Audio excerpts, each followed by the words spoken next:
Paz do Senhor a todos. Amém.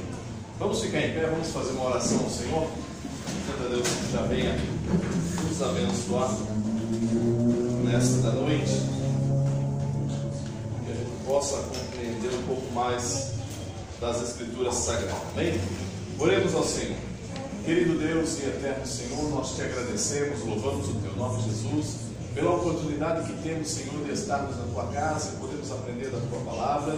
Vem, Senhor, trazendo, Senhor, sabedoria, graça, unção do teu Espírito, Senhor, que possamos compreender tudo aquilo que o Senhor quer de nós. Abençoa a cada aluno, Senhor, a cada um que aqui está, Senhor, se dedicando, Senhor, à tua palavra. Vem, Senhor, te enchendo de sabedoria e graça para poder estar na tua presença. Ó Deus glorioso e santo, eu te peço, confiante na tua palavra, vem, Senhor, nos abençoar nesta noite. Eu te peço e te agradeço desde agora e para todos sempre. Amém, Jesus. Amém. Então vamos lá. Como nós passamos o carnaval, terminamos a parte principalmente do Antigo Testamento, como eu falei para vocês, é uma parte mais, não dá para a gente destrinchar tudo, porque senão a gente faria um curso só de geografia, não é? Se a gente for dedicar realmente à geografia do lado de Israel, ou principalmente daquela região do mar Mediterrâneo, você tem ali muitas coisas, muitas situações, então a gente não tem como debulhar, pegar cada item, cada situação, e o tempo nosso é curto, que eu falo, nosso tempo dentro da matéria de geografia é um mês máximo, então já era para ter terminado no carnaval, mas como não deu, a gente vai terminar, se Deus quiser, hoje. A próxima matéria já será psicologia, que a gente vai entender um pouquinho mais sobre a questão da nossa mente, como ela funciona, o que é necessário para a compreensão de todas as coisas, e onde um pastor, uma pessoa que pode estar aconselhando, pode estar trabalhando também. Então, assim, nós terminamos hoje, se Deus quiser, geografia. Próxima aula a gente já entra em psicologia e depois as outras matérias seguem-se normalmente, tá? Então vamos lá. Terminando, como eu falei para vocês na finalização lá, a partir do momento que o povo de Israel sai de Babilônia e vai para a Terra Santa ou para Canaã, a partir daí você já tem uma mudança em Israel. Por exemplo, após 70 anos que eles ficaram lá, aí entra a profecia de Daniel também, eles retornam à terra. Quando você pega lá Esdras e Neemias, você observa o quê? A reestruturação já no território, a reestruturação já na região. Lógico que o território já estava abandonado, as cidades estavam destruídas, o templo já não existia mais, então a situação realmente estava caótica. Quando Esdras e Neemias vão para a cidade de Jerusalém, a ideia principal é justamente levantar o templo, levantar os muros, cercar a cidade para a reestruturação. Por quê? Já com o reino dos medos persas, você já tem essa liberdade do retorno de Israel, não é? Eles não pretendem ficar como escravos, então eles retornam. Isso é uma profecia. E após essa profecia, que até Daniel ele vai orar a Deus e buscar o Senhor, ele pega a profecia de Jeremias, aí o anjo aparece e vai trazer a explicação. Com a reestruturação, ou melhor dizendo, com o levantar do terceiro templo segundo templo em Israel, com o levantar desse segundo templo, que já nem se parecia ou se assemelhava ao que era de Salomão, agora é uma coisa mais simples, uma estrutura mais simples. E aí você vai perceber isso lá em Malaquias, vai perceber isso lá em Abacuque, em que eles começam a falar justamente desse templo que era mais simples. Então esse retorno começa então uma nova contagem. E aí a gente já sabe que já está entrando dentro da questão da vinda do Messias e o Apocalipse. Por quê? Com o retorno de Israel para a sua terra, isso já após Babilônia, a gente percebe que já entrou em 430 mais ou menos antes de Cristo. Quando eles retornam ao território deles e levantam o templo, começa então a contagem de tempo. Por quê? Aí são lá 69 semanas de Daniel, 70 semanas de Daniel, 69, 68 semanas, você tem o retorno, né, do povo, você tem lá as semanas acontecendo, a gente sabe que as semanas elas são divididas em 7 dias, mas aí pelo cálculo que a gente percebe com a contagem do tempo, na realidade são 7 anos cada semana. Com isso, o retorno de Israel e aí a vinda do Messias, já se completa a profecia, do certo modo, de Daniel. Por quê? Na 69ª semana, o próprio livro de Daniel diz que o Messias seria tirado. Então é justamente no ano 33 depois de Cristo, mais ou menos, que tem uma faixa de anos aí em torno de 5 para mais ou 5 para menos, Jesus então sobe aos céus e agora começa uma nova contagem de tempo. É o que a gente chama da contagem do tempo dos gentios. Esse tempo nós não temos. É como se, por exemplo, o relógio de Deus parou e agora ele está dando a liberdade aos gentios de entrarem dentro dessa salvação. E isso a gente vai perceber logo após lá em Apocalipse, quando o relógio de Deus volta a contar novamente. Esse retorno de Israel então agora para esse território deles, pode-se dizer que é o completar do tempo de tudo que está profetizado, de tudo que vai acontecer. Então quer dizer, quando eles saem de Babilônia e voltam para Israel, a gente já sabe que agora o relógio está contando, né? E a gente sabe que as profecias, tudo aquilo que Jesus falou, estão para se cumprir, e a gente olhando para os nossos dias hoje, já se cumpriram. Então agora só falta o quê? O arrebatamento da igreja. Então esse retorno de Israel após 70 anos em Babilônia marca justamente esse período, né? Esse período da contagem de tempo que vai acontecer no Apocalipse. Bem, quando eles voltam para a terra, reconstrói o templo, né? O templo fica lá meia boca, não está aquela coisa bonita, mas está funcionando. Esse templo já começa a nova adoração a Deus, retorno do povo de Israel. E uma coisa que a gente vai perceber é que a partir daí já não existe mais a adoração a outros ídolos, tá? O povo de Israel aprendeu, estando em Babilônia, a não mais adorar outros ídolos ou outros deuses. E eles ali então começam a se desenvolver e tal, todo o território. E a gente percebe que após isso, você já tem, que é logo após o período dos persas, você já tem a entrada dos gregos. E com a entrada dos gregos, principalmente Alexandre o Grande, já próximo aí, quase próximo a uns 100, 200 anos antes de Cristo ainda, com a chegada dos gregos, há uma mudança em todo esse território. Por quê? A língua grega é uma língua muito fácil de se aprender. É uma língua mais assim... você consegue falar com mais facilidade, você consegue compreender com mais facilidade. Para quem falava hebraico, aramaico, para quem falava os persas, os medos e todas as línguas que haviam, os gregos, quando eles chegaram, trazendo essa nova linguagem, que é uma linguagem mais simples, as pessoas aderiram ao grego. Pode ver que até na época de Jesus, quando Jesus está pregando, e Jesus está no meio do povo, mesmo fazendo a leitura dos textos sagrados, ele tudo está falando em grego.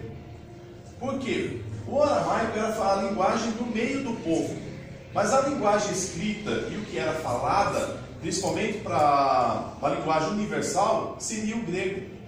Porque com a chegada dos gregos, toda aquela região começa então a falar a língua grega.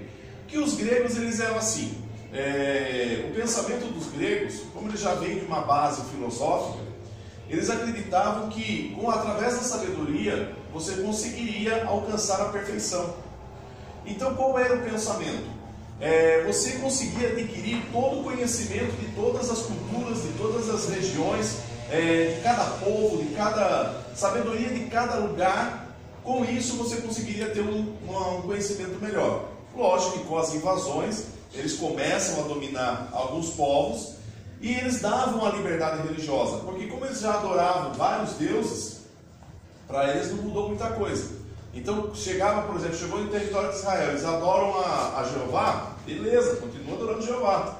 A única coisa que eles vão cobrar é o quê? Os impostos. Pagando os impostos você tem liberdade total. Então tem essa essa facilidade. Então, e uma coisa que os gregos já faziam era justamente colocar a imposição da língua. E por ser uma língua fácil, todo mundo começou a falar o grego. Quando chega o povo romano, ou quando o povo romano começa a se desenvolver com a separação do império já, do imperador romano, entre o Ocidente e o Oriente, eles começam a fazer essas divisões e começam a entrar nessas áreas. Eles conseguem derrubar o Império Grego e os romanos então agora assumem o território. Então o território agora é romano. Só que como os romanos também já estavam debaixo dos gregos, os romanos também falam grego. Então a língua grega estava espalhada já para o mundo todo. Lógico que tudo isso tem a mãozinha de Deus cuidando de todas as coisas. Por quê? Quando Alexandre o Grande ele faz as invasões, e principalmente alguns generais entram no território de Israel, como eu já falei para vocês, a Bíblia ela já estava escrita, a Bíblia assim, o Antigo Testamento, o Pentateuco, os Salmos e os Profetas, tudo estava escrito em hebraico. Aí com a chegada dos gregos, esse livro eles não queriam traduzir, porque como era sagrado e era só para os judeus, aí houve uma pressão dos gregos em cima dos judeus, ou vocês traduzem ou morrem. E aí eles, livre espontânea vontade, resolveram fazer a tradução. Escolheram 70 anciãos e colocaram eles para fazer essa tradução. E com essa tradução surge então a Bíblia grega. Então tanto o Antigo Testamento como o Novo Testamento já estava em grego.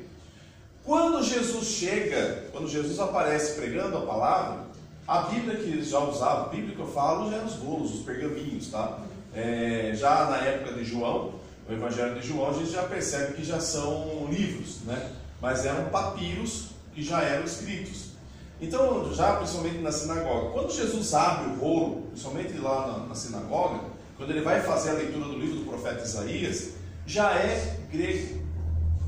Então tem muita gente dizendo assim, às vezes os tradutores, não digo tradutores, mas aqueles que são os críticos textuais, eles dizem assim, mas a tradução que foi feita pelos anciãos, lá, a Septuaginta, quando for passado para o grego, pode ter perdido muita coisa, porque o hebraico ele é rico em palavras, não é? Ele tem um vocabulário muito grande, e o grego já era mais reduzido. Então alguns colocavam assim, então pode ter perdido palavras, pode ter perdido muita coisa, e essa Bíblia que a gente tem hoje está meio deteriorada, ou seja, está faltando alguma coisa, ou está acrescentado alguma coisa e tudo mais. Isso são os críticos textuais. Acontece que Jesus, ele abre o livro do profeta Isaías, e quando ele fazia as leituras na sinagoga, ele fazia a leitura justamente dos textos que eram gregos, ou seja, já era diretamente da Septuaginta.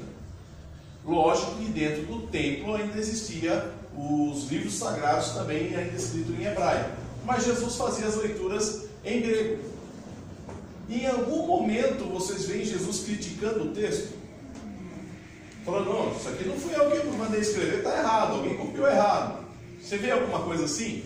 Não. Por quê?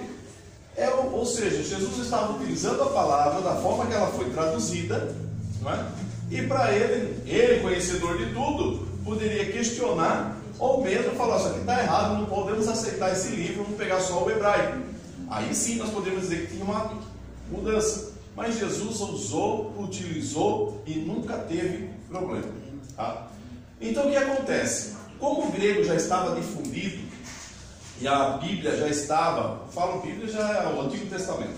O Antigo Testamento já estava traduzido também para o grego, ficava fácil então os outros povos receberem esta palavra. E aí quando a chegada dos romanos, os romanos mesmo falavam latim, e pode ver que quando crucificam o Senhor, colocam lá, em cima dele lá, né, o rei, como é que era mesmo, está escrito em cima lá? Rei dos judeus, né? E foi escrito em 3 línguas, não é? O hebraico, o grego e o latim. Foram as 3 línguas colocadas, por quê? Era a linguagem que era mais falada, não é? Então eles utilizavam isso.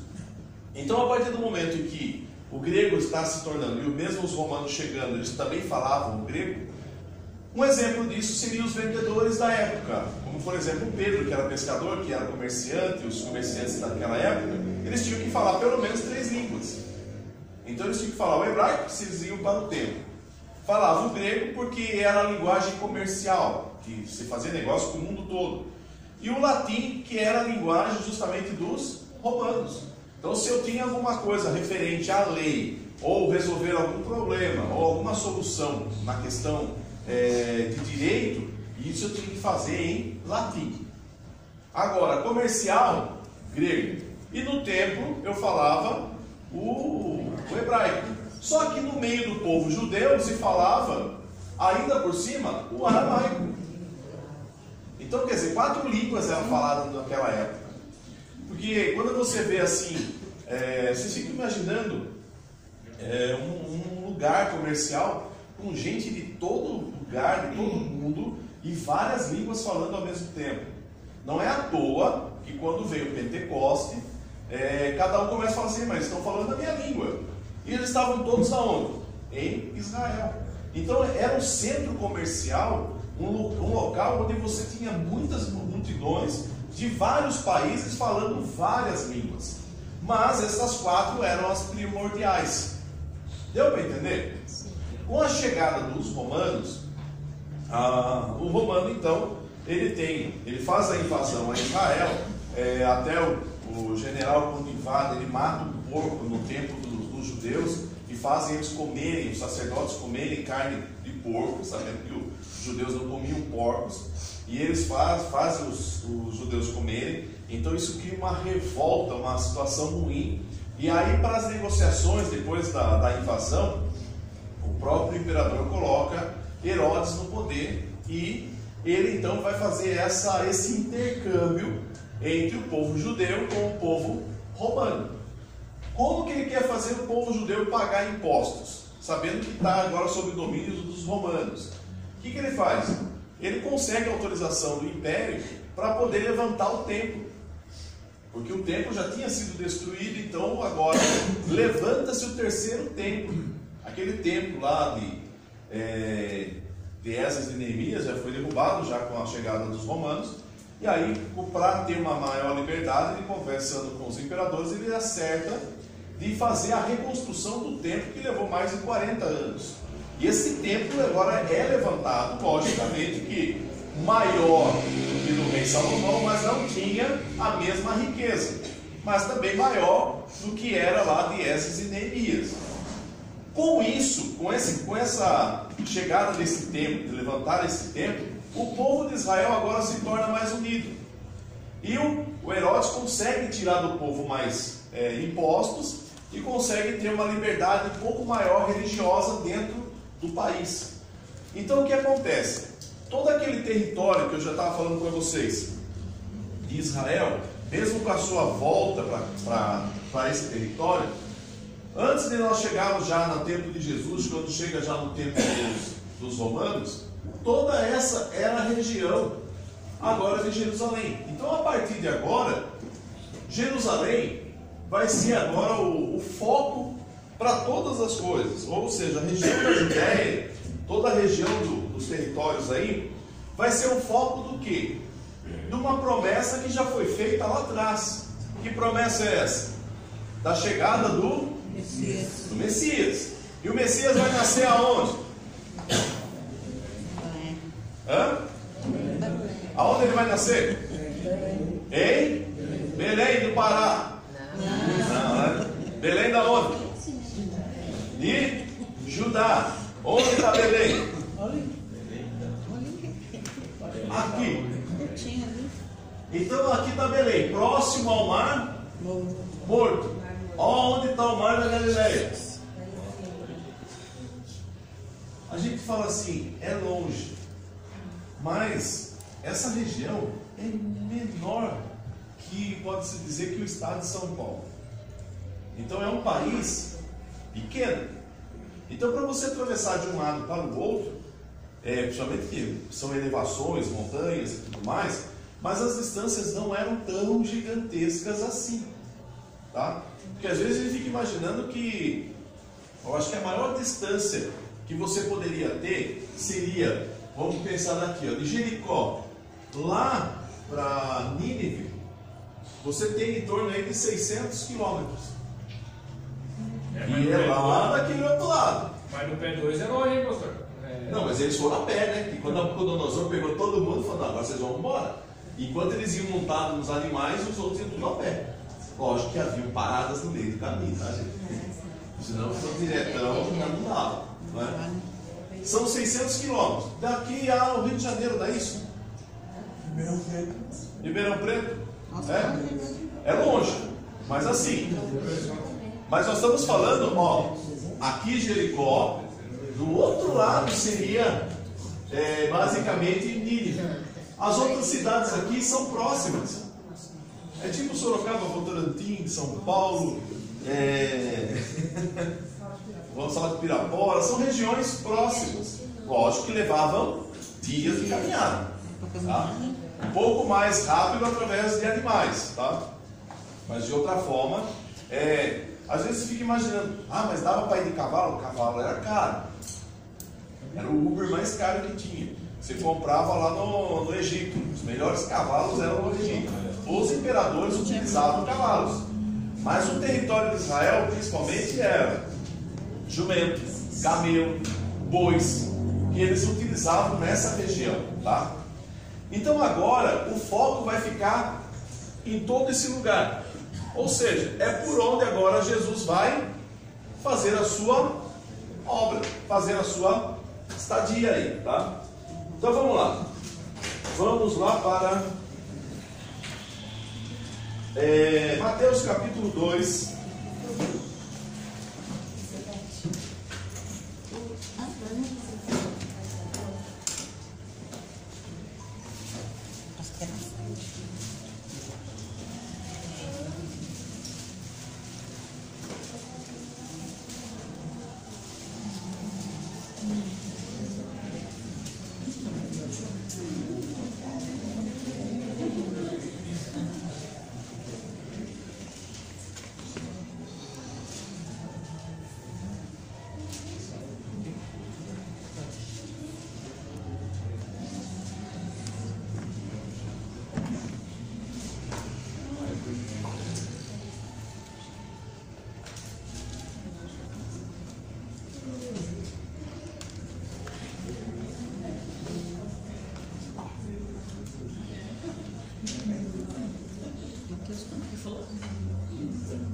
Dá para enxergar assim, né?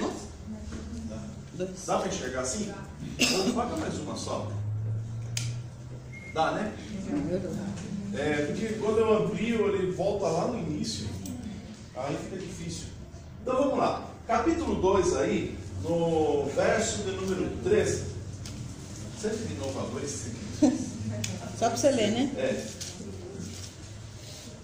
Capítulo 2 de Mateus, verso 13. E tendo eles retirado, eis que o anjo do Senhor apareceu a José em sonhos, dizendo: levanta-te e toma o menino e sua mãe, foge para o Egito e demora-te lá, até que eu te diga, porque Herodes há de procurar o menino para o matar.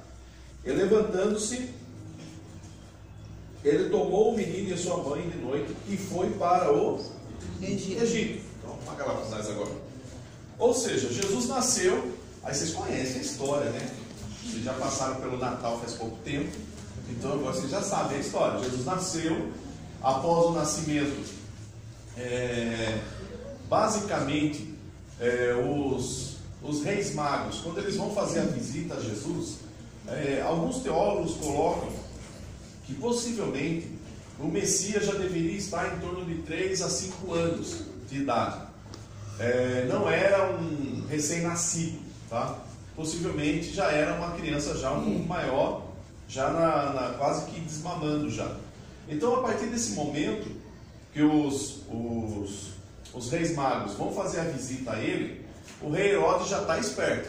Ele já sabe que os próprios reis magos falaram que o rei de Israel nasceu, né? Então, aquela preocupação. Para um rei que matou os próprios filhos para não assumir o poder, quem seria um rei de Israel nascendo em algum outro canto? Para ele não ia demorar muito para matar. Então, por que ele queria isso? Porque ele tinha o poder sobre ele, o povo romano estava com apoio a ele, E a ideia de surgir um novo rei ia causar uma rebelião. Porque assim, o povo de Israel aceitava a situação como estava, de estar debaixo do povo romano, de estar debaixo do jugo romano, mas estavam adorando a Deus. Então, nesse ponto, eles poderiam dizer: está tranquilo, a gente está pagando impostos, mas estamos adorando a Deus e estamos esperando o Messias. Porque já era costume de Israel. Quando eles estavam sob jugo de algum povo, eles clamavam a Deus e Deus mandava um libertador. Isso vai acontecer com Sansão, vai acontecer com Sansão, fale mais outros aí que foram levantados, Gideão, não é? Que Deus levanta justamente para derrotar o inimigo e libertar o seu povo. Então eles já têm essa expectativa. Então eles pensavam: vamos continuar adorando a Deus e quem sabe Deus olha para nós e vai levantar o libertador. Então eles já aguardavam isso. E como já havia a profecia de que o Messias viria, o próprio Messias viria, que seria o ungido do Senhor, e ele traria a libertação para Israel, então eles estavam na expectativa. Então eles estavam pagando os impostos, mas aguardando a situação. Aí o que ocorre? Com a chegada dos reis magos e dizendo que nasceu o Messias, que nasceu o rei de Israel, a situação agora se torna um pouco mais complicada. Por quê? Se o povo romano sabe que está surgindo um novo rei, o que eles vão entender? Vai surgir uma rebelião. E para impedir isso, vamos tirar Herodes, vamos colocar um imperador lá, ou um dos romanos, para poder governar. Então a ideia de Herodes era: vamos matar essa criança, acaba toda essa polêmica, acaba toda essa situação. E aí vocês conhecem a história. Ele está para matar todas as crianças recém-nascidas, ou de aproximadamente 2, 3 anos, justamente porque é a idade que os reis magos tinham passado para ele. Então ele vai fazer uma mortandade no território de Israel. E Deus manda um anjo em sonho para José. Às vezes você vê em filmes ou em desenho aparecendo o anjo, José está lá e aparece o anjo. E na realidade isso tudo foi um sonho. Tá? Não tem nenhuma aparição, não tem nada. Isso aconteceu dentro da mente de José, enquanto José estava dormindo. José então recebe essa mensagem. O que ele faz? Ele pega a criança no colo juntamente com a sua mãe, e à noite ele atravessa e vai para o Egito. Então olha a distância de novo. Ele sai de lá, de Jerusalém, próximo aqui ao Mar Morto, que ele vai para Nazaré, né? E de lá ele vem e desce para o Egito. E lá vai ficar a criança no Egito, vai ser criada no Egito, né? Vai ter lá a sua fase no Egito.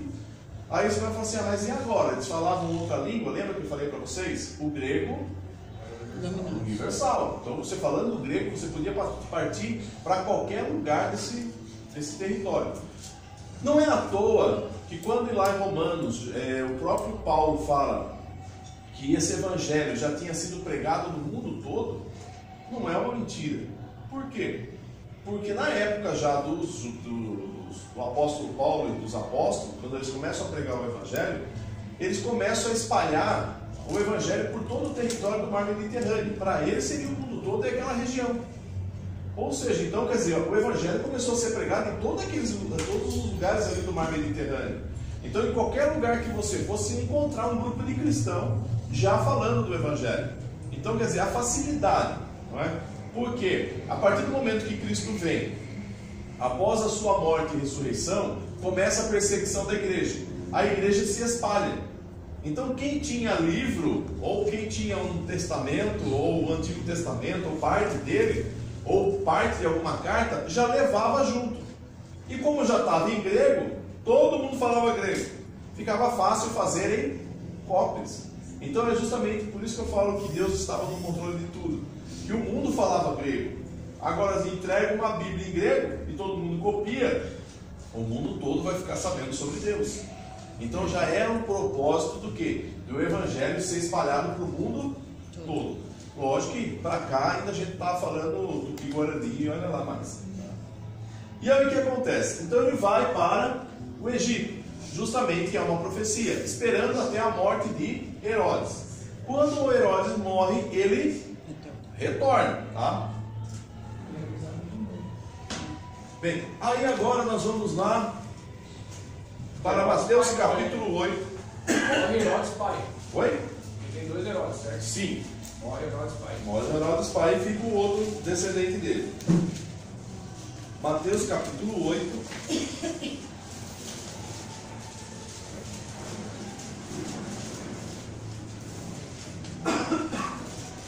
Eu não vou entrar em toda a história de Jesus que vocês conhecem, amém? Eita, coisa fraquinha que foi. Porque assim, não me deu muita confiança. Acende um pouquinho de novo a luz. O que acontece? Jesus começa agora. Acendeu as luzes atrás, né? O que acontece? Jesus, ele nasce, o Herodes morre, ele retorna para o seu território. Até esse momento, Jesus ainda é uma criança normal, tá? Jesus não era diferente de qualquer outra criança. A diferença que ele tinha é que ele nunca foi mal educado, nunca desrespeitou pai e mãe, né? Sempre fez o que era certo. E logicamente ele sabia, e a sua mãe também sabia, os seus pais também sabiam, e já falavam para ele que ele era realmente um escolhido de Deus. Então ele já sentia isso também. Então ele fazia as suas orações. Você imagina Jesus fazendo uma oração quando criança? O contato dele com o Pai, quer dizer, era bem diferente do nosso. Porque o que faz separação entre Deus e nós é o quê? Pecado. Ele tinha? Não, ele nunca pecou. Então havia uma grande diferença. Só que até aí nunca Jesus operou milagres, tá? Mesmo Jesus chegando até a sua fase adulta, Jesus não operou nenhum milagre. A partir do momento que ele recebe o Espírito Santo, é aí que ele começa a fazer milagres, tá? Porque existem alguns evangélicos, tipo o Evangelho de Tomé, que narra, que são os apócrifos, né? Que então são considerados sagrados. E é uma história que foi contada já mais ou menos no ano 500 depois de Cristo. A linguagem que está escrita no grego, ela é uma linguagem já do ano 500. E alguém contar uma história da narrativa do nascimento de Jesus, a sua descendência, a sua infância, no ano 500, é uma distância muito grande. Não é? É a mesma coisa alguém contar uma história minha daqui a 500 anos. Será que esse cara vai contar a história verdadeira? Ou ele vai só ter vamos dizer assim, uns assuntos sobre aquele aspecto? É a mesma coisa de contar a história de Pedro Álvares Cabral. O que vocês sabem de Pedro Álvares Cabral? Que ele descobriu o Brasil, não é? Isso há 500 anos atrás. Mas existem alguns pormenores que a gente sabe da história dele, não é? De como ele conseguiu um barco, de como ele conseguiu trazer uma multidão para cá. Então, mas são assim pontos descritos que ficaram no ar. Agora, eu posso falar como foi a infância de Pedro Álvares Cabral? Não. Mas eu posso criar uma história. Então é a mesma coisa, já no ano 500, alguém criar uma história da infância de Jesus, é a mesma coisa fazer um livro de ficção. Porque o que acontece? Aparece Jesus lá como criança, e ele brincando no próximo ao lago do mar da Galileia, ele começa a fazer uns passarinhos de barro. E aí ele dá assopra o passarinho sai voando. Então, coisa assim que não tem lógica, não é? É a mesma coisa como um pastor, outro dia estava vendo na internet, ele falou assim que Jesus, quando estava trabalhando na marcenaria, tinha um monte de madeira lá, aí o cara chegou, o que você quer? Ah, eu quero uma mesa. Ah, então, pronto, pode levar. Ou seja, e tem gente que acredita nisso. O primeiro milagre de Jesus qual foi? Transformar a água em vinho. Ele já estava com quantos anos? 30 anos. E ele já tinha deixado a carpintaria. Ou seja, ele já não estava mais trabalhando como carpinteiro. Já foi esse trabalho dele. Porque como carpinteiro, como o próprio profeta diz, ele foi colocado no trabalho, ele trabalhou. Para sustentar sua família ainda. Sim. Então, quer dizer, esses milagres que alegam que Jesus fez na infância, ou mesmo quando ele estava adolescente, isso é falso. Jesus um dia está caminhando, o moleque vem dar um empurrão nele e derruba ele no chão. Quando ele levanta tão nervoso, que ele olha para o moleque e fala, não haja mais espírito de vida em ti, o moleque cai morto do outro lado. Nervoso que Jesus estava. Então, são histórias irreais e que não mostram a característica de quem é realmente Jesus. Não é? Jesus é totalmente diferente disso. E o milagre ele só vai fazer quando? A partir dos 30 anos, quando ele vai começar a pregar o Evangelho. A partir daí. Deu para entender? Onde está escrito que ele fez o primeiro milagre? No livro de qual? De quem? O Evangelho de João. Vamos ver lá. Para não ficar somente nas minhas palavras. João não esqueceu de escrever sobre o vinho. João capítulo 2, verso 11.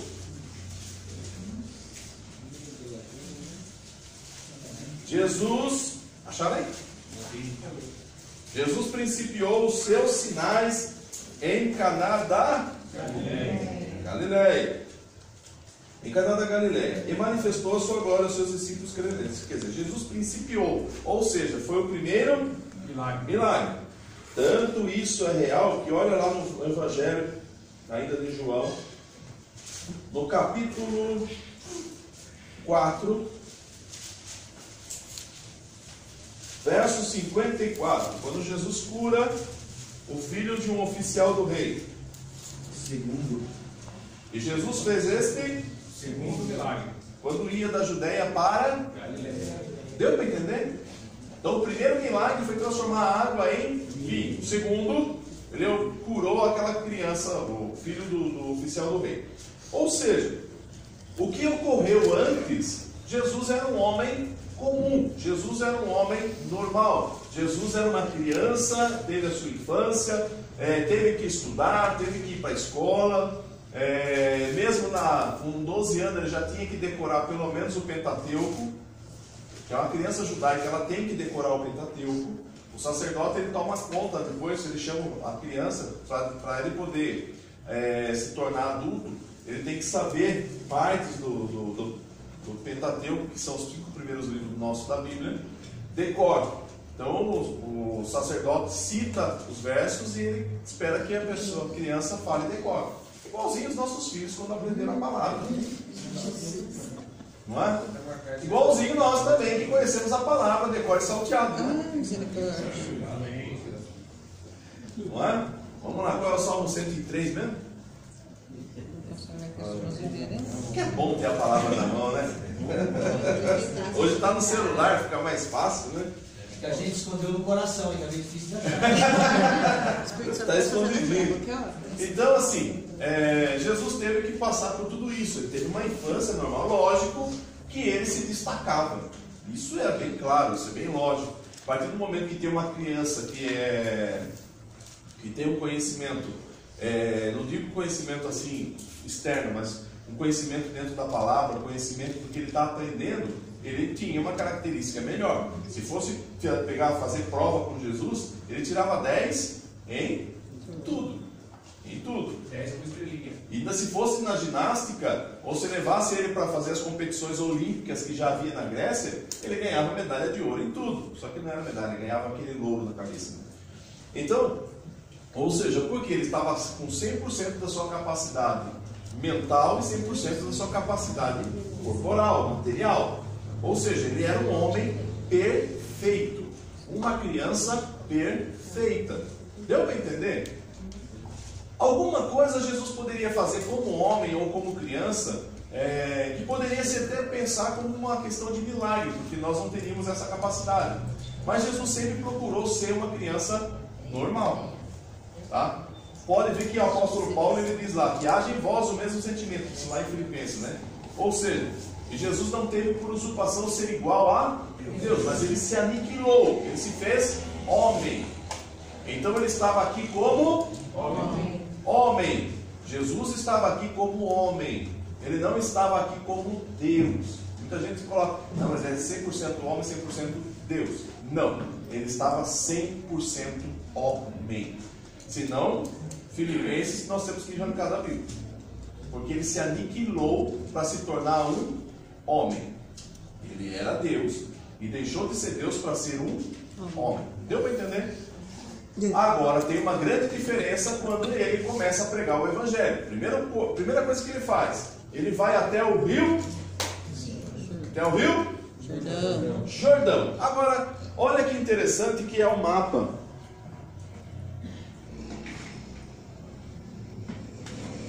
O que acontece? O território de Israel começa aqui. Você tem aqui o mar.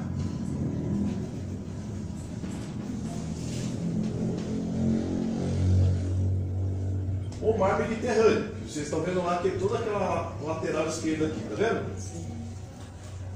Aqui, ó, todo o mar Mediterrâneo. Para cá, ó, aqui você tem o Mar Morto, Mar da Galileia, e seguindo desde o Monte Hermon até aqui para baixo, você tem aqui o Rio Jordão. Só que o Rio Jordão, ele não tem a capacidade de poder ter embarcações descendo por ele, porque a parte mais larga do Rio Jordão dá em torno de 30 metros. A fundura dele, a parte mais funda dele vai dar em torno de 30 metros, a mais rasa é 1 metro. Então é um rio que tem várias situações. Então assim, para descer de barco não dá. É igual o nosso, eu falo um exemplo, seria o nosso Rio Sorocaba, mas só que o nosso Rio Sorocaba ainda tem ele é mais largo, dependendo do lugar, dá para navegar, dá para passar, mas pode ver que não dá para passar embarcações gigantes, somente barquinho, não é? Para pesca, alguma coisa. Então isso acontecia no Rio Jordão. Então o Rio Jordão, só que a extensão do Rio Jordão dá em torno de quase 220 quilômetros. Então toda a extensão dele, descendo desde lá do Monte Hermon até o Mar Morto, ele vai dar em torno de quase 220 quilômetros. Então é um grande rio e é o rio que alimenta toda aquela região. Então tudo depende da região do Rio Jordão. Eu até estava lendo uma reportagem agora esses dias que o Rio Jordão está passando por uma seca agora. Ele está passando por uma situação complicada, porque o que acontece? Em algumas partes ele está altamente poluído. Em outras partes ele está sendo usado assim de forma exagerada para poder ter vegetação no local. Então está sendo retirada a água do Rio Jordão para poder manter a vegetação no local. Ou seja, então alguns pontos está ficando quase sem água o Rio Jordão, porque ele é o único rio que passa nesse território. Lógico que existem outros braços dele, mas tudo depende de quem? Do próprio Rio Jordão, tá? Agora acontece o seguinte, aqui está o mar Mediterrâneo.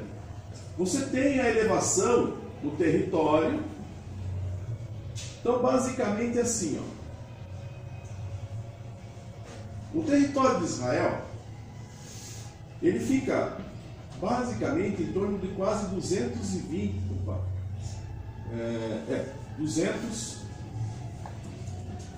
metros do nível do mar Mediterrâneo.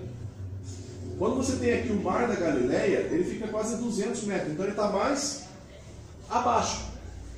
Ou seja, se caísse essa parte da frente aqui, ó, que seria toda essa parte de montes que tem nessa região, isso tudo aqui estaria alagado pelo mar Mediterrâneo.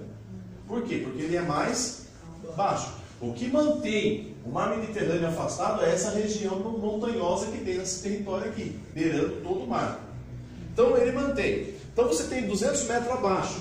Só que quando você chega lá no Mar Morto,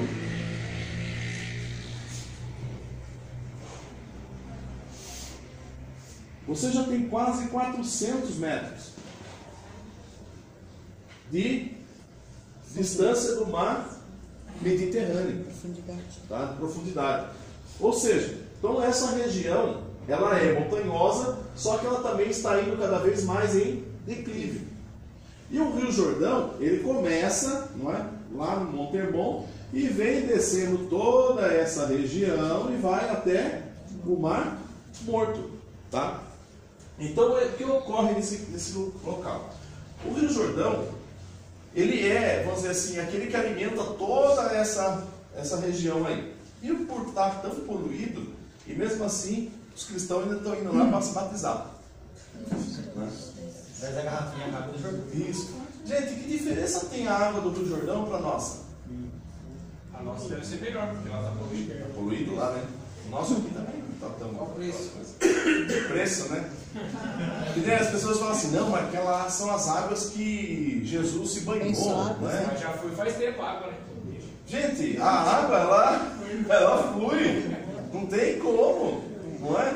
Então, não tem como falar assim, aquela água é diferente da nossa. Não tem, gente. Não existe lógica nisso.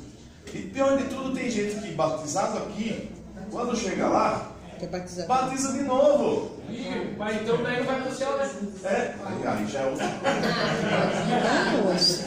Não sou eu que vou julgar. Né? Não, eu também não estou julgando, tá na Bíblia. O apóstolo apenas diz que estão fazendo o que com Jesus? Crucificando novamente. Ou seja, se você morreu, foi batizado, você está morrendo, né, para o mundo. E aí você ressuscitou para uma nova vida. Agora eu vou batizar de novo. O que você está fazendo? Você está crucificando Jesus de novo para ter uma nova vida. Isso não pode acontecer. Tá? O batismo é um só. Acabou. E tem que ser por imersão. Amém. Jesus desce então ao Rio Jordão. Esse riozinho que passa por todo o território. Ele começa lá no Monte Hermon. E o interessante do Monte Hermon, que ele é coberto de neve por sim, ano inteiro. Ele não derrete, ele fica sempre em geleira, porque ele está no pico de quase 2.000 e alguma coisa, quase 3.000, acho que é 2.890 quilômetros de pico. Quer dizer, então o pico dele sempre fica gelado. Aí tem um salmo que, deixa me ajudem a lembrar, que é sobre a barba de Arão, é a união, né? É o salmo 133. Vamos ler lá. Esse é 133. Que é da união, né? Sei. Isso. Olha o que diz aí.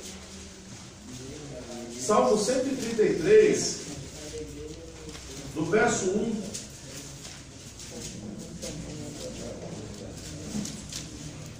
Verso 3, quer dizer, desculpa. Então, a união vocês já fazem, né? Então não tem. Como o orvalho do Hermon, que desce sobre os montes de Sião, porque ali o Senhor ordena a bênção e vida para sempre. O que acontece? O Monte Hermon, ele é o pico mais alto do território, de todo esse território da Judéia. 2.814. Obrigado. Olha, não vai chegando lá. Então o que acontece? O pico é mais alto, então é todo gelo. Acontece que vocês viram que toda essa região é o quê? Deserta, não é? O sol bate aqui, reflete, então essa parte aqui é muito quente, não é? Sendo quente, o vapor que sobe, vamos dizer, o calor que sobe dessa região, e quando tem encontro com essa parte que está, por exemplo, no Monte Hermon, que é lá em cima, quando essa parte encontra com a outra parte lá em cima, a parte quente com a parte fria, quando tem um encontro dessas duas, ocorre o quê? Tempestades. Então, isso vai acontecer em alguns períodos dentro do território. Mas uma coisa interessante é que o Monte Hermon, ele que manda o orvalho. Então, por mais que não tenha chuva, sempre à noite vai ter um orvalho. Por causa do calor que sobe do deserto, e ele mantém, né, sobe, derrete o Monte Hermon, e esse orvalho ele sempre vai existir nessa região. Então ele mantém, por isso que mantém a bênção e a vida para sempre. Então o Monte Hermon é importantíssimo para o território de Israel. Em 1984, Israel tomou posse novamente do Monte Hermon, que já estava na mão dos árabes, eles foram tomar posse. Aí assinaram um tratado, não lembro o tratado que eles assinaram, e as Nações Unidas não aceitam o tratado deles, porque fala que eles tomaram à força o Monte Hermon e não poderia. Eles tinham que ter pedido a ajuda das Forças Unidas lá, as Nações Unidas. Então assim, desde 84 é do território de Israel, pertence aos judeus, mas assim, foi tomado à força. Até hoje você vê as batalhas que correm lá, porque eles sempre querem tomar posse de um território, porque o território é deles. E os árabes falam que também são deles. Os judeus ficam com a promessa que Deus deu para eles, e os árabes falam que eles tomaram posse daquele lugar. Então fica essa briga já há milhares de anos, e não vai acabar tão cedo, até que Jesus volte e venha reinar. Aí a coisa muda, tá? Aí sim o território vai ficar totalmente posse do território de Israel. Então o que acontece? Jesus ele desce lá do Jordão, ele é batizado nas águas, recebe o Espírito Santo, Agora a coisa muda. Por quê? Aquele homem, 100%, recebe o Espírito Santo. Agora Jesus vai fazer milagres. Tá? Logicamente também existem situações que Jesus também não vai fazer milagre, porque as pessoas não acreditavam nele. E isso a Bíblia deixa bem claro também. Ele não pôde operar milagres naquele local porque não acreditavam nele. Então não adianta. Então assim, ele só vai fazer milagres agora através do Espírito Santo. Porque agora a presença do Espírito Santo nele vai fazer toda a diferença. Quando, por exemplo, ele chegava e as pessoas estavam pensando ou murmurando alguma coisa contra ele, ele já sabia. Quem alertava ele? Espírito Santo. Espírito Santo. Então, todos os pontos o Espírito Santo está com ele. Até que quando ele chega lá na crucificação, o Espírito Santo já não pode mais ficar com ele. Porque ele tinha que morrer como homem. Aí o Espírito Santo se retira dele. Por isso que ele diz lá bem claro, né?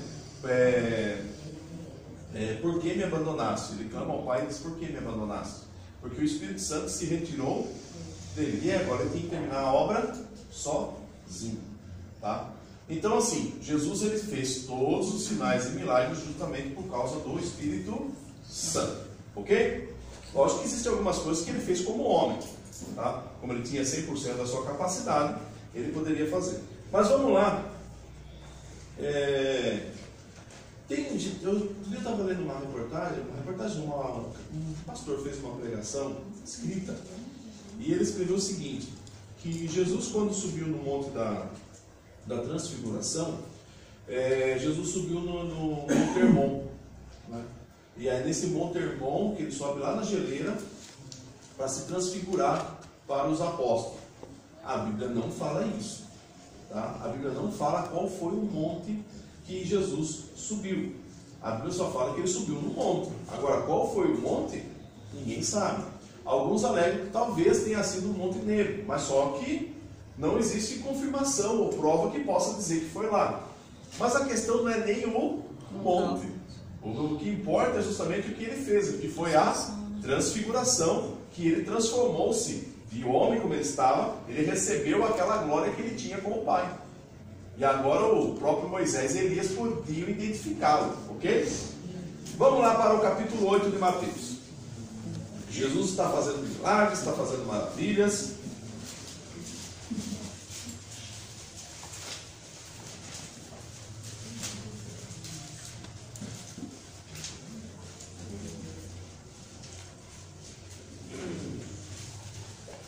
Vamos lá.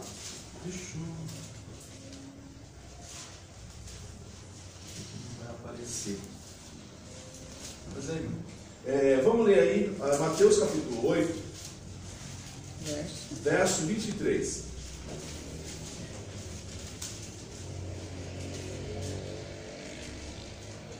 E entrando ele no barco, seus discípulos o seguiram. Quando ele está entrando no barco, ele está indo, esse barco, essa região é o Mar da Galileia, também chamado Mar de Tiberíades, ou Lago de Tiberíades, ou Grande Lago. Você vai ver várias vezes essa expressão. Porque o Mar da Galileia, se você olhar aqui, ó, ele é um... Olha só para nós. Aqui, ó, é o lago, né? Ele tem aí 100 quilômetros de distância de um ponto ao outro. E ele é um grande lago realmente, de água doce. O Rio Jordão, quando ele vem descendo, ele já vem trazendo água doce. Quando ele chega no Mar da Galileia, a maior parte doce dele vem no Mar da Galileia. Após o Mar da Galileia, ele começa já a sofrer uma salinização. Ou seja, ele começa quase que a receber sal. E esse sal vai descendo e se torna um pouco mais salgado. Quando ele chega já no Mar Morto, ele está completamente salgado. E aí o Mar Morto ele é completo de sal. Até nessa imagem aqui, ó, dá para ver o sal. E aqui hoje você tem as empresas que retiram o sal do Mar Morto. Tá? Então tem várias empresas. Se você pegar o Google aí, você vai ver lá o próprio Mar Morto já. Então vamos lá. Eis que o mar se levantou uma tempestade tão grande que o barco era coberto pelas ondas, ele, porém, estava dormindo. Como ocorre tempestade nesse mar? Justamente porque, ó aqui, o pico alto, ele tem frio, certo? Que ele tem gelo. Aqui, como aqui é o Mar da Galileia, vamos pensar aqui, ó, toda essa região para cá, somente do Mar Morto, aqui você tem a maior parte da questão é calor, por causa do deserto.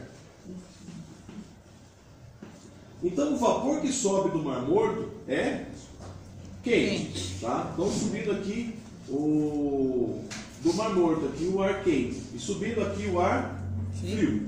Então o ar frio, como o ar frio, ele tem a tendência a descer, e o ar quente tem a tendência a subir, os dois se encontram, principalmente próximo ao Mar da Galileia. Então você já viu quando eu falo assim, está vindo uma frente fria, então vai ocorrer chuvas, não é? Então por isso que ocorre tempestade no mar da Galileia. É justamente esse encontro do ar frio com o ar quente. A hora que os dois se encontram, realmente vai ter tempestades. E essa tempestade ocorre em toda essa região aqui, ó, em cima do mar da Galileia. Aí você vai ter escuridão, as nuvens pesadas e raio e tudo mais que ocorrem aqui. Uma coisa interessante, que lá no livro de Jonas, quando ele sobe no monte para ver o fim da cidade de Nínive, que ele está na expectativa que Deus vai destruir, ele tem um certo desmaio, não é? Ele começa a ver que ele desmaia, não é? Ele já tem aquela sensação de desmaio, justamente o que a gente chama daquele vento siroco. O que é o vento siroco? É o ar quente que sobe do deserto, que acaba sendo impulsionado pela frente fria. Então, não sei se vocês já perceberam também, assim, quando está para esfriar, dá uma aquecida antes. Já perceberam isso? Porque a frente fria, ela empurra o ar quente. Então, primeiro vem aquele ar quente que parece que vai derreter a gente. E no deserto ocorre a mesma coisa. Quando o ar frio ele desce, ele pega o ar quente que está aqui, ele vai dar aquela empurrada. Então, o ar que está mais quente aqui vai para lá. E esse ar quente que vai, ele dá aquela sensação térmica de mais acima de quase 45 graus.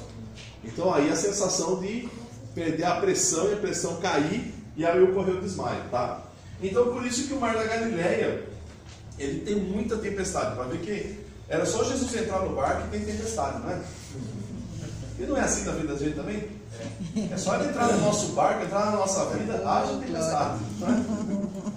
Mas vamos lá. Verso 25.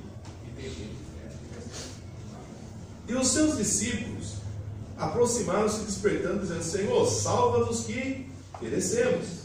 E ele disse: por que temeis, homens de pequena fé? Então, levantando-se, repreendeu os ventos e o mar, e seguiu-se uma grande bonança. E aqueles homens se maravilhavam, dizendo: que homem é esse que até os ventos e o mar lhe obedecem? Só que Jesus chamou eles do quê? Por quê? Por que homens de pequena fé? Como é pequena a sua fé? Por quê? Precisava acordar Jesus? Não. Eles podiam acalmar a tempestade e acalmar o mar? Podia ou não? O que ele disse é que se tivesse fé, sim. Ué, o que faltava para eles? Fé. Se tivesse, eles faziam. Se tiver fé, você pode dizer para o monte: sai daqui e se lança no mar. Nossa, imagine falar para esse monte aí que está protegendo tudo. Tem que ter fé. A Bíblia diz que foi um grãozinho de mostarda, já é o suficiente. E o próprio Jesus disse, né, que obras maiores que ele fez, nós poderíamos fazer, né? Sim. Obras maiores que ele fez, nós poderíamos fazer. Ou seja, Jesus ressuscitou mortos e nós Graças a Isso é a Deus. nossa fé todos os dias. Estamos tentando, irmão. Ou seja, é possível fazer milagres maiores que Jesus fez? Sim. Tudo é uma questão de fé. É só você crer, só você acreditar que realmente isso vai acontecer. Não precisava acordar Jesus. Jesus já estava no barco, não estava? Sim. É a mesma coisa conosco, gente. Jesus está na sua vida. Para quem entrar em desespero, você pode dar a palavra e acalmar a tempestade e acalmar o mar. O problema é que o mar é teimoso, não obedece. O problema é que vai dar água gelada. O mar. A gente oscila É igual, tanto por na fé, exemplo, né? Pedro, né? Tá aqui, não pode falar. Principalmente a hora que o Pedro ele desce na água para caminhar com Jesus, não é? Enquanto ele está olhando para Jesus, está ótimo. Na hora que bate a água por trás, que você dá aquele desvio, mas gelou. Não é? O que vai acontecer? Você vai afundar, não tem jeito. E é uma realidade, a nossa vida é assim. Se eu tiver com o meu foco em Cristo, gente, a coisa vai bem. O problema é que quando vem a tempestade, eu jogo um pouquinho mais de água gelada na gente. Ai, mas peraí, ó. Acabou. Esse dia eu vi tem uma. Até eu coloquei no departamento infantil, que tem uma pessoa que ele se faz de Jesus e tem a menina, né? Aí Jesus fala para a menina assim: eu vou ficar atrás de você, não é? Já viu aquela brincadeira? Você tem que se soltar e eu vou te segurar? Aí Jesus fala para ela assim: não, você pode soltar que eu vou segurar. Ela fala: não, desculpa, mãe, eu não estou vendo se o senhor está atrás de mim, não é? Daí ele falou: não, mas pode se jogar que eu seguro você.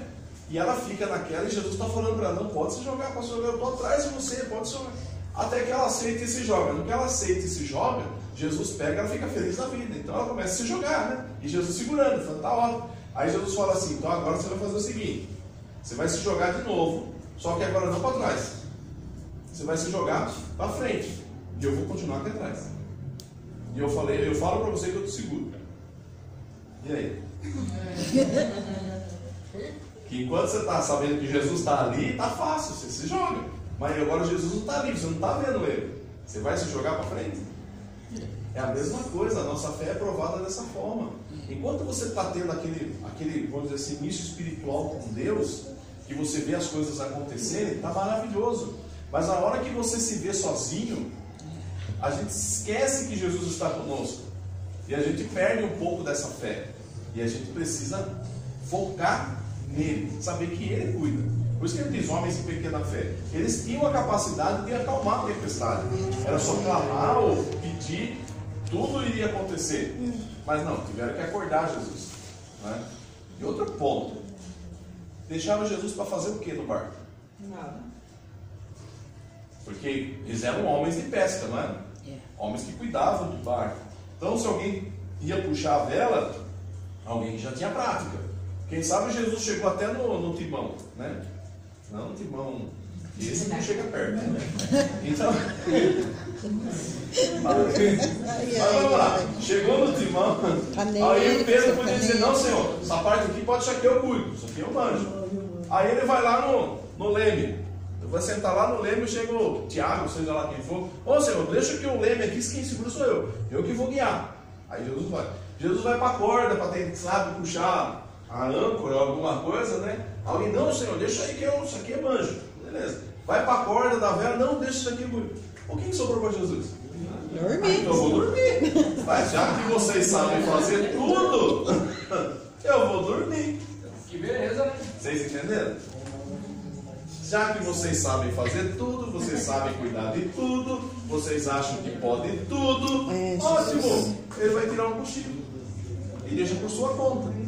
Depois da tempestade, Senhor, pelo amor de Deus, Senhor. Ou seja, deixa Jesus cuidar daquilo que ele pode cuidar. Ele cuida.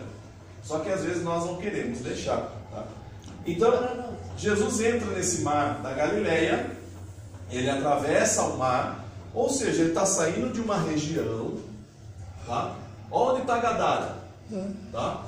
Então ele está saindo de uma região desse lado e vai para o outro lado. Era possível ir a pé? Sim. Sim. Sim.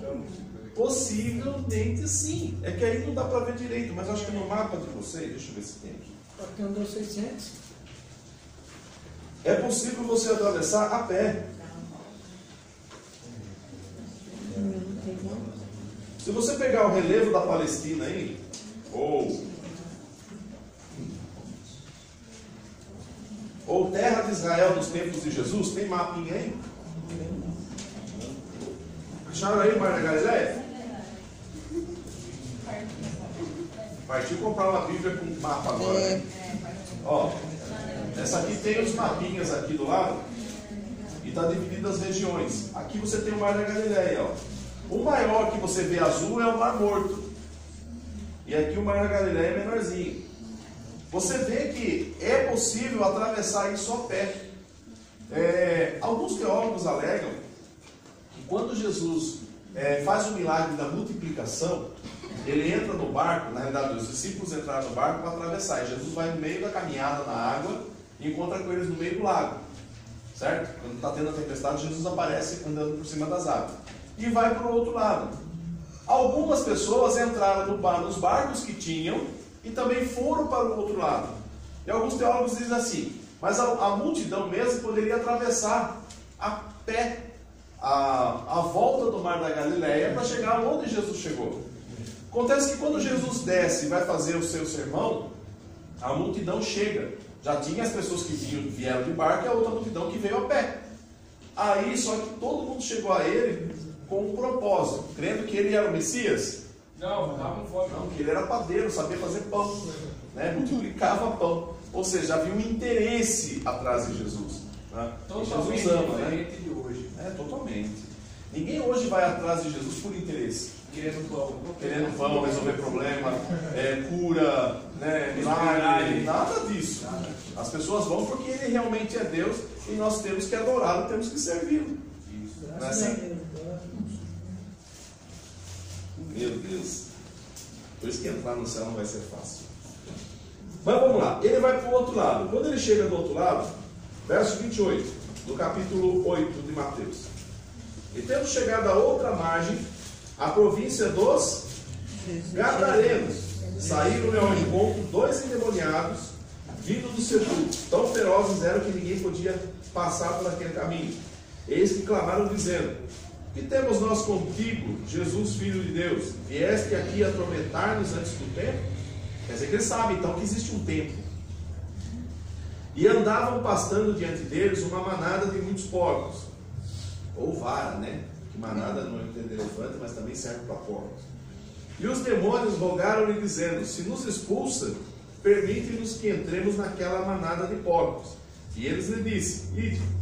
E saindo eles se introduziram na manada dos porcos, e eis que toda aquela manada de porcos precipitou-se no mar. Qual mar? Qual mar? Mar da Galileia. Ele acabou de vir da onde? Do mar da Galileia. Então eles se precipitaram no mar da Galileia. Tá? E morreram nas águas. Os porqueiros fugiram e chegando à cidade divulgaram tudo o que acontecera aos endemoniados. E eis que toda aquela cidade saiu ao encontro de Jesus e vendo rogaram que se retirasse do seu território. Está tendo prejuízo. Os caras estão criando porcos. Jesus chega e vai uma manada inteira de porcos para a água. Então, peraí, esse negócio não dá certo. Então é melhor se o senhor se retirar. Porque às vezes a gente chega pensando que Jesus vai fazer grandes coisas, fazer assim coisas maravilhosas, que vai ter prosperidade. E Jesus dá prejuízo, né? Então ele expulsa os demônios, né? Pastor, por favor, o senhor falou que talvez hoje encerre geografia, se Deus quiser. Deus quiser. Mas para não perder esse momento, quando nos evangelhos uns falam Gadá, outros falam Gerazareno, Gadareno, como podemos entender isso aí na geografia? Eu já ouvi falar que era Decápolis, porque tinha 10 cidades. 10 cidades próximas. Cada Visão um tinha um nome. diferente de cada um dos escritores. Eu acredito assim que mais a questão da palavra em si. Porque quando você vai traduzir um nome, é o que é complicado. Porque assim, se você pensar em traduzir É o caso, por exemplo, de Saulo e Paulo. Não é? Saulo, ele era hebraico, Paulo, grego. A palavra é a mesma, só que na hora de falar, os gregos usavam Paulo. E já no, eu estou falando em português, tá? E já no hebraico, eles já falavam Saulo. Então havia essa diferença. É a mesma coisa quando você vai, por exemplo, falar o seu nome numa outra língua. Não vai sair o seu nome perfeito. Não é? Então, vamos imaginar assim, aquela pessoa que escutou, como que ela vai escrever o seu nome? É a mesma coisa na hora da tradução. Traduzir nome, por isso que o nome tem que ficar o que ele é. Porque traduzir é problema. O problema é que às vezes a palavra da tradução, ela refere a alguma coisa.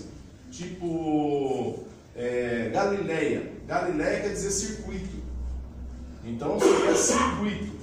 Então, às vezes a palavra, quando ela foi traduzida, a pessoa falou assim, então é Galileia, mas poderia ser uma outra palavra em si.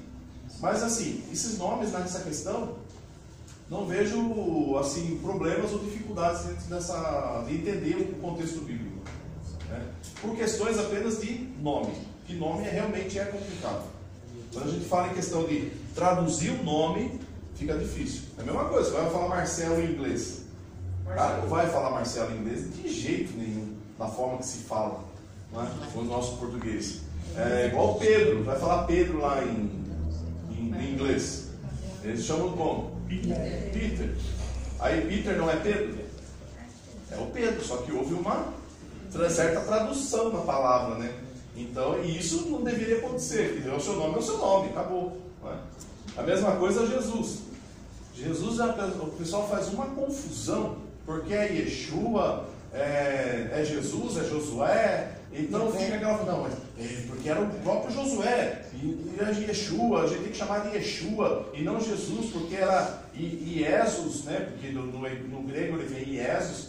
Gente, é a mesma coisa Deus, porque não havia Deus, a palavra Deus não existia, o que existia era Zeus. Aí, para ficar mais fácil, entrou a palavra Deus, para dizer que é acima de Zeus. E aí ficou Deus para nós. O que vai mudar? É a mesma coisa que nem, por exemplo, a minha esposa. O nome dela é Elizabeth. Mas eu não chamo ela de Elizabeth. Como eu já tenho mais intimidade com ela, a gente tem diz uma palavra menor, para ficar mais fácil de traduzir, né? Para compreender, ou seja, tem intimidade. Então a questão do nome não vai mudar em muita coisa. É lógico que às vezes na hora que você estuda, você parece que há uma certa contradição, ou é outra cidade, ou... não, realmente são apenas tradições. Por isso que é bom você estudar o grego, o hebraico, e um pouquinho do inglês, o espanhol e o português. Aí fica bom, porque aí você consegue pegar o original entre aspas, né? E aí você fala, não, agora realmente, é igual aquele, o grande peixe, né? Em Jonas está o grande peixe, em Mateus está a baleia, né? Aí você pega e fala assim, é a baleia, é grande peixe, que bicho é? Essas são ensinadas com baleia. Quando você pega lá no Jonas, no hebraico, ele fala do monstro marinho. E quando você vai ver Jesus falando no grego, é um monstro marinho. Por que ele não traduziu monstro marinho? Porque assustar as pessoas. Assustar, um monstro marinho, deve ter um monstro no mar. Aí, qual seria o maior monstro marinho na época do como chama aqui, o João Ferreira? Baleia, porque ele imaginava, não é? Agora, quem fez a tradução do Antigo Testamento falou assim, não, mas era um grande peixe, então. Mas ninguém sabe se é peixe, porque é um monstro. É um monstro. Isso não é errado. Não é errado, as crianças. Então, possivelmente seria um monstro marinho. Agora ficou, vai. O Leviatã, É a pior coisa agora. aí entra num outro aspecto também, porque assim, existe uma teoria de que o Leviatã seria o dragão, tá? Porque a gente vê o Leviatã em Jó como representando um dragão, que até tem aquele verso que diz assim, na presença dele, até a tristeza salta de quem? A presença de quem? Do Leviatã, do dragão, não é na presença de Deus. E a gente fala, não, na presença de Deus até as tristezas saltam de alegria. Mentira! Ele salta de alegria na presença do dragão. Que dragão é esse aí? O Leviatã. Aí está lá em Jó. Não vou pegar o verso porque senão vai fugir da nossa geografia.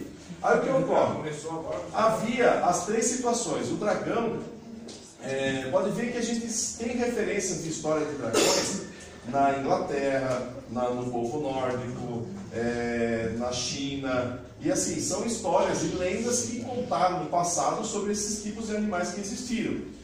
A ciência até hoje não conseguiu ter um achado, vamos dizer assim, um vestígio, uma ossada ou alguma coisa que indicasse a existência desses dragões.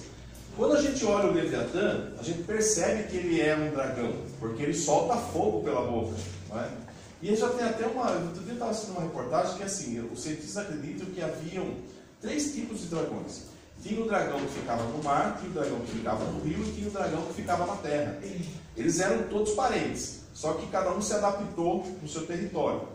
Quando a gente vê no livro de Jó, em Salmo também, a gente percebe que eles são dragões que viviam no mar, que era o Leviatã.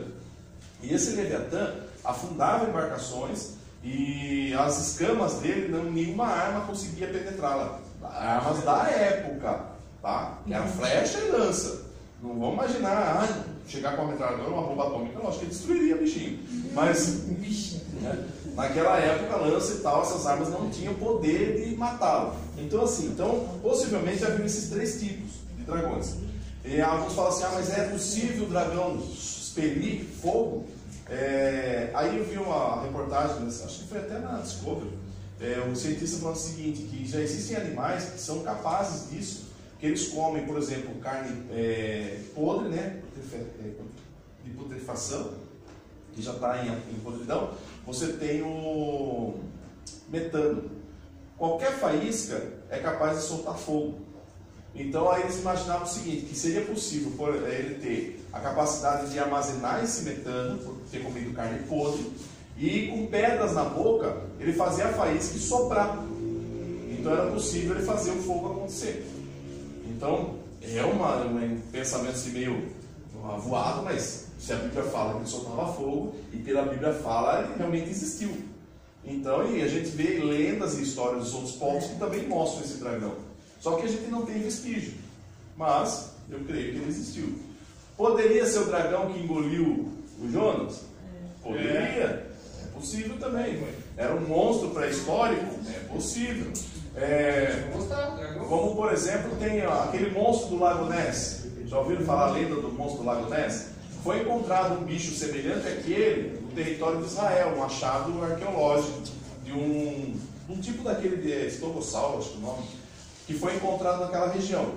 Possivelmente poderia ser esse o Leviatã, mas ninguém sabe, ninguém consegue, a gente não tem nenhum vestígio, nenhuma prova para dizer que realmente era, tá?